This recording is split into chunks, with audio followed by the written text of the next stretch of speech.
Hi there, this is for the CanterKids on Vivian's birthday. Today she is 8. Our story is Puddocky. There was once upon a time a poor woman who had one little daughter called Parsley. She was so called because she liked eating parsley better than any other food. Indeed, she would hardly eat anything else. Her poor mother hadn't enough money always to be buying parsley for her, but the child was so beautiful that she could refuse her nothing. And so she went every night to the garden of an old witch who lived near and stole great branches of the coveted vegetable in order to satisfy her daughter. This remarkable taste of the fair parsley soon became known, and the theft was discovered. The witch called the girl's mother to her and proposed that she should let her daughter come and live with her, and then she could eat as much parsley as she liked. The mother was quite pleased with this suggestion, and so the beautiful parsley took up her abode with the old witch. One day, 3 princes, whom their father had sent abroad to travel, came to town where Parsley lived and perceived the beautiful girl combing and plaiting her long black hair at the window. In one moment they all fell hopelessly in love with her and longed ardently to have the girl for their wife. But hardly had they with one breath expressed their desire than, mad with jealousy, they drew their swords and all 3 set upon each other. The struggle was so violent and the noise so loud that the old witch heard it and said at once, "Of course, parsley is at the bottom of this." And when she had convinced herself that this was so, she stepped forward and, full of wrath over the quarrels and feuds Parsley's beauty gave rise to, she cursed the girl and said, "I wish you were an ugly toad sitting under a bridge at the end of the world." Hardly were the words out of her mouth than Parsley was changed into a toad and vanished from their sight. The princes, now that the cause of their dispute was removed, put up their swords, kissed each other affectionately, and returned to their father. The king was growing old and feeble, and wished to yield his scepter and crown in favor of one of his sons, but he couldn't make up his mind which of the 3 he should appoint as his successor. He determined that fate should decide for him. So he called his 3 children to him and said, "My dear sons, I am growing old and am weary of reigning, and I can't make up my mind to which of you 3 I should yield my crown, for I love you all equally. At the same time, I would like to have the best and cleverest of you rule over my people. I have therefore determined to set you 3 tasks to do, and the one that performs them best shall be my heir. The first thing I shall ask you to do is to bring me a piece of linen 100 yards long, so fine that it will go through a gold ring."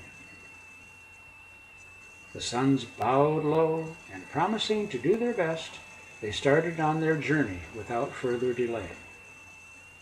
The 2 elder brothers took many servants and carriages with them, but the youngest set out quite alone. In a short time they came to 3 crossroads. 2 of them were gay and crowded, but the third was dark and lonely. The two elder brothers chose the more frequented ways, but the youngest, bidding them farewell, set out on the dreary road.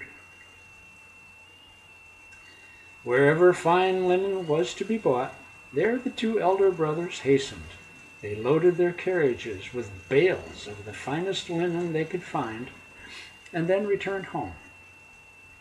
The youngest brother, on the other hand, went on his weary way for many days, and nowhere did he come across any linen that would have done. So he journeyed on, and his spirits sank with every step. At last he came to a bridge, which stretched over a deep river flowing through a flat and marshy land. Before crossing the bridge, he sat down on the banks of the stream and sighed dismally over his sad fate. Suddenly, a misshapen toad crawled out of the swamp, and sitting down opposite him, asked, "What's the matter with you, my dear prince?" The prince answered impatiently, "There's not much good my telling you, Puddocky, for you couldn't help me if I did." "Don't be too sure of that," replied the toad. "Tell me your trouble, and we'll see." Then the prince became most confidential and told the little creature why he had been sent out of his father's kingdom. "Prince, I will certainly help you," said the toad, and crawling back into her swamp, she returned, dragging after her a piece of linen, not bigger than a finger, which she lay before the prince, saying, "Take this home, and you'll see it will help you." The prince had no wish to take such an insignificant bundle with him, but he didn't like to hurt Puddocky's feelings by refusing it. So he took up the little packet, put it in his pocket, and bade the little toad farewell. Puddocky watched the prince till he was out of sight, and then crept back into the water. The further the prince went, the more he noticed that the pocket in which the little roll of linen lay became heavier, and in proportion his heart grew lighter. And so, greatly comforted, he returned to the court of his father and arrived home just at the same time as his brothers with their caravans. Oh, the king was delighted to see them all again, and at once he drew the ring from his finger, and the trial began. In all the wagon loads there was not one piece of linen, the 10th part of which would go through the ring, and the two elder brothers, who at first sneered at their younger brother for returning with no baggage, began to feel rather small.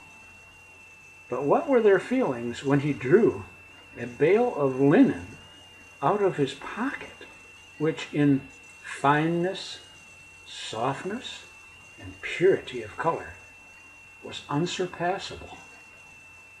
The threads were hardly visible, and it went through the ring without the smallest difficulty, at the same time measuring 100 yards quite correctly.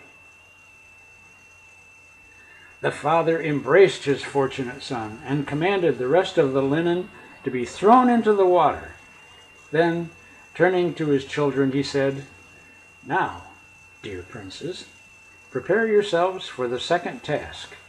You must bring me back a little dog that will go comfortably into a walnut shell."